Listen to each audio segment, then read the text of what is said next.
ಪುರುಷೋತ್ತಮ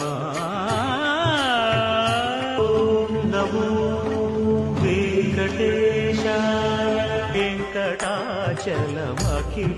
ನಟಮೃಡು ಆದ್ಯಮೃಕ್ಕುಡು ನನಗೆ ಅರ್ಪಣೆ ಮಾಡ್ತಿದ್ರೆ ಇವೇ 2 ದೀಪಗಳು. ಇದು ಒಂದು ಕರ್ನಾಟಕಕ್ಕೆ ಒಂದು ಗುಡ್ ನ್ಯೂಸು.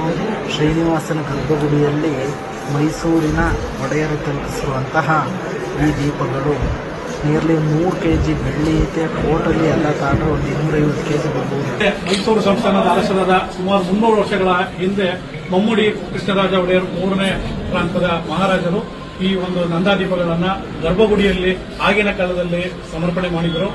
ಕಳೆದ 2 ವರ್ಷಗಳಿಂದ ಆ ದೀಪಗಳು ದುರಸ್ತಿಗೊಂಡಿವೆ ಅಂತ ದೇವಾಲಯದ ಅರ್ಚಕರು ನಮ್ಮ ಗಮನಕ್ಕೆ ತಂದಾಗ ನಾವು ಗೌರವಾನ್ವಿತ ರಾಜಮಾತೆಯವರು ಪಲ್ಲವೋತ್ಸವ ಅಂತ ಕಾರ್ಯಕ್ರಮಕ್ಕೆ ಬಂದಾಗ ಅವರ ಗಮನಕ್ಕೆ ತಂದೆವು. ಆಗಿನಿಂದ